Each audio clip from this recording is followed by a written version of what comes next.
Karate Kid Legends is the newest installment in the Karate Kid series, this time focusing on a character named Lee. He has recently relocated from Beijing, China, to the bustling streets of New York City. Lee is simply trying to embark on a new chapter in his life until he encounters some troublemakers, prompting him to take up karate. And that's all I'll say about spoilers, folks. This will be a spoiler-free review. Another Karate Kid film. I've adored the Karate Kid series since childhood. I've followed the films closely, and I'm a massive fan of Cobra Kai, even if the later seasons became a bit too corny, reminiscent of Disney Channel. I was also a huge supporter of the Jaden Smith reboot. I felt it was one of those rare instances where a remake offered something slightly different while still honoring the original, and it genuinely resonated with many viewers. I understand that for a lot of people that Jaden Smith film is their ultimate Karate Kid experience, and that's fantastic. So I was quite astonished when, out of the blue, Sony revealed they would be combining the two worlds. Daniel LaRusso from the original Karate Kid and Jackie Chan's Mr. Han joining forces to teach one exceptional individual. It honestly felt too good to be true. Then I watched the first trailer and thought, it seems like they actually invested some effort into this. It appeared somewhat serious, and the legacy characters genuinely seemed to play a role in the narrative. What could possibly go wrong? And then, just a few weeks before my press screening, I started seeing reviews flooding in, labeling it the worst legacy sequel of all time. My heart sank. That was truly the mindset I had going in. I thought, no way they could have messed it up that badly. The trailers looked promising. I mean, how often do we see Jackie Chan in a significant North American film these days? Almost never. So my expectations were low, but I still couldn't help but feel excited. And I am mixed feelings about it. I want to begin by stating that review labeling it as the worst legacy sequel of all time, that's a significant overstatement. When you actually view the film, the worst it can be described as is merely fine. It's genuinely just an average movie that suffers from being overly generic and strictly adhering to the classic Karate Kid narrative. A newcomer in town, attempts to make friends, faces bullies, struggles to defend himself, learns self-defense, and ultimately emerges stronger. There's more depth to it, but that's the fundamental structure, and the film adheres to it. Now, regarding some aspects, it executes well within that framework. The lead, Ben Wang, portraying Li Fong, is quite endearing. I find him charismatic, and I can envision this young actor having a promising career in Hollywood. This is the first project I've seen him in, but he's set to appear in the upcoming Stephen King adaptation, The Long Walk. After watching him in Karate Kid Legends, I believe he'll be an enjoyable addition to that film, and that's incredibly important. You must be able to cheer for and feel excited about this character, to witness their journey, learn what they need to in martial arts, and ultimately succeed. And they achieve that here with Ben Wang. Another aspect I appreciated was Jackie Chan. He's such a joy to watch on screen.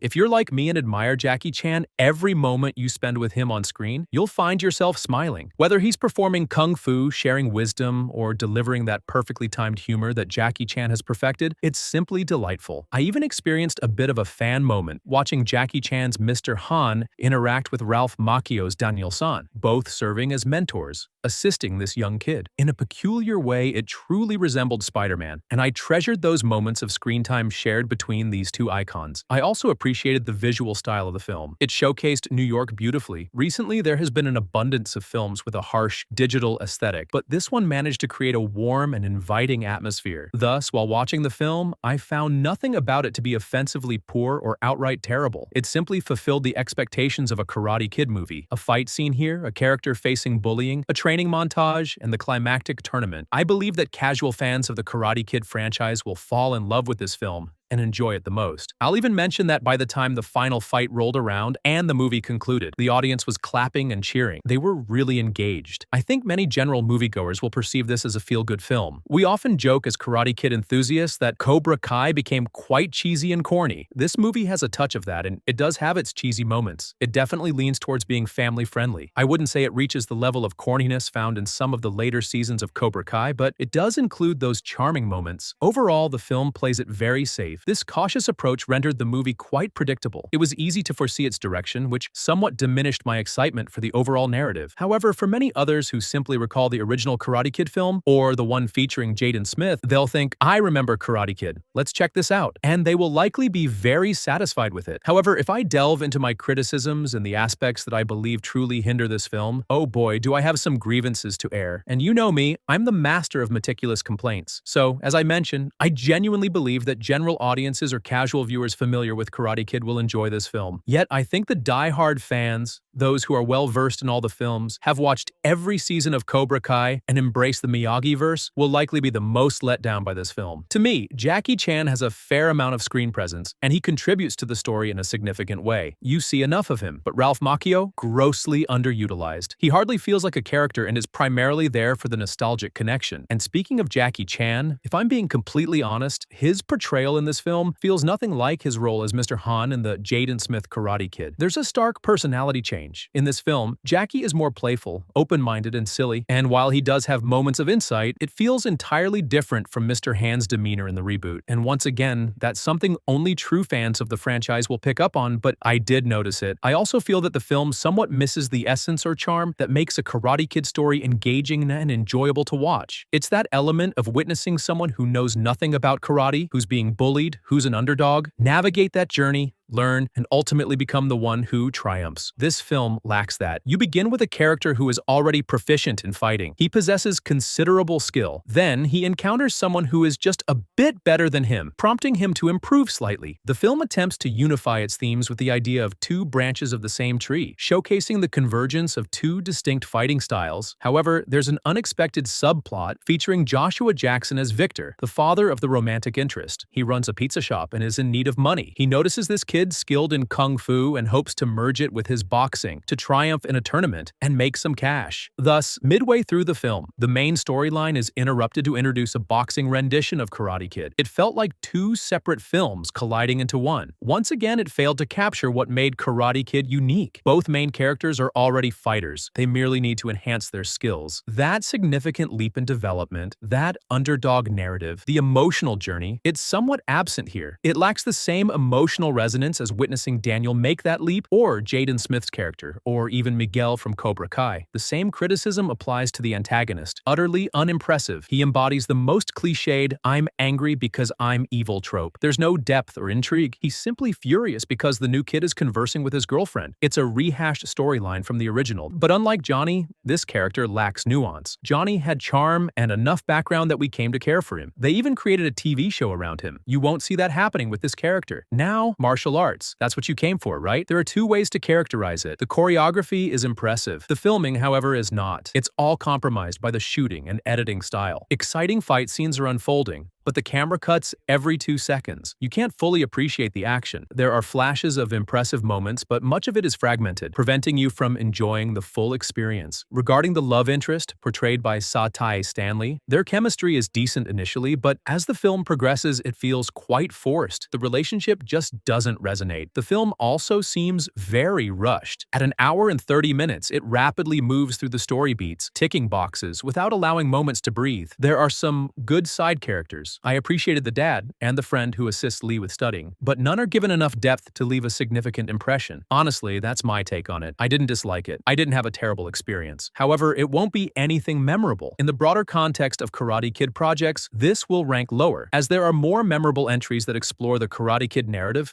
in a more profound manner. So, for Karate Kid Legends, I'm giving it 3 stars in action. Great choreography, but hampered by subpar camera work and editing. In comedy, I rate it 2.5 stars, mainly due to Jackie Chan. The lead is also quite funny and charming. The best and most humorous moment is the post-credit scene. Definitely stick around for it. In drama, it receives 2.5 stars. We've encountered this story before, and this is the most generic, formulaic rendition. It lacks heart. It lacks depth. In horror, it gets 0 stars. It's safe, family-friendly, but not emotionally impactful. In suspense, it earns 2 stars. You're never on the edge of your seat. You always anticipate what's coming. Thus, Karate Kid Legends isn't terrible. It doesn't ruin the franchise. Yet, it doesn't offer anything particularly memorable or impactful either. And honestly, it somewhat squanders the chance to merge 2 Karate Kid eras. Once more, that's just my perspective on the film, folks. I recognize that many people left feeling quite satisfied, and as I mentioned, I completely understand. But if you're aiming to unite all these eras and rejuvenate Karate Kid, the first season of Cobra Kai accomplished it better. But forget to like, subscribe. As always, I'm Andrew. Take care.